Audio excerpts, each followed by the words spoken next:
دیکھیں پہلی بات تو یہ ہے کہ یہ ان کی غلط فہمی ہے کہ وہ یہ سمجھتے ہیں کہ حسن نصر اللہ کی ڈیتھ سے سیٹ بیک آئے گا،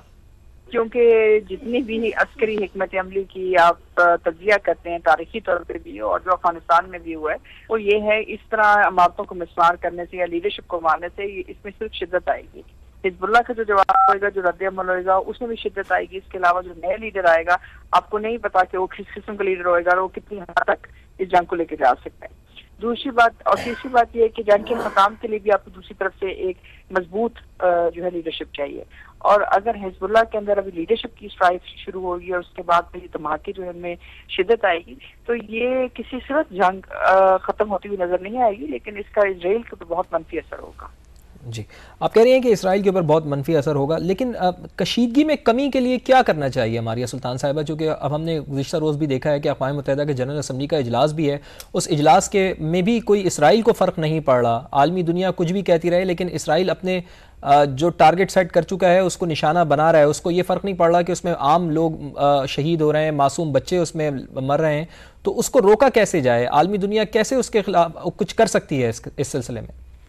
سب سے پہلے ان کو اقتصادی پابندیاں لگانی پڑیں گی اسرائیل کے اوپر. اس کے بعد جتنے بھی جو بین الاقوامی معاہدے ہیں جو اسرائیل کے ساتھ ہیں ان کو جو ہے انڈر تھریٹ کرنا پڑے گا، پھر جا کے اسرائیل آپ کے لیے ایک دوسرا راستہ استعمال کرے گا. اور دوسری بات ہمیں یہ نہیں بھولنی چاہیے کہ اس وقت جو اسرائیل کے اندر حکومت ہے، جو اسرائیل کی جو ریاست ہے، اس کی اپنی ایگزسٹنس جو ہے کوشچن میں پڑ گئی، دامے میں پڑ گئی ہے. یہ جنگ صرف اسی وقت ختم ہو سکتی ہے کہ اسرائیل جو ہے جو فلسطینی علاقے ہیں جو ان کے ساتھ انہوں نے ظلم کیا ہے اس کے بارے میں اس حقیقت کو تسلیم کرے کہ ٹو اسٹیٹ پرنسپل کو ایکسیپٹ کرے، دو ریاستی حل ہے تو اس کی طرف جائے. کیونکہ اگر یہ نہیں جاتا تو یہ ممکن نہیں ہے کہ یہ جنگ اختتام پذیر ہوگی یا اس جنگ کے اندر کسی طرح اسرائیل کو برتری حاصل ہوگی. اس جنگ میں شدت آئے گی حسن نصر اللہ کے ساتھ کی شہادت سے، اور اس کے ساتھ ساتھ جو حزب اللہ کی طرف جو رد عمل آئے گا وہ بھی ابھی دیکھنے کی بات دیکھنا باقی ہے. اور تیسری بات یہ کہ اگر امریکہ اس جنگ میں کودتا ہے جو ان کے لیے بہت ایک بڑا چیلنج ہوگا، لیکن اگر وہ چلتے ہیں تو ظاہر سی بات دوسری طرف روس اور چین کی اگر براہ راست مداخلت ہوتی ہے تو یہ ایک طرح سے امریکہ کے لیے کیا ہیل بن جائے گا. تو ایک طرح سے آپ یہ سمجھ سکتے ہیں کہ یہ پوری دنیا کا جو منظر نامہ ہے اس میں جو امریکہ کی برتری ہے اس کو بہت بڑا چیلنج ہوگا اگر اسرائیل ہاتھتا ہے اور اسرائیل یقینی طور کے اوپر اس جنگ میں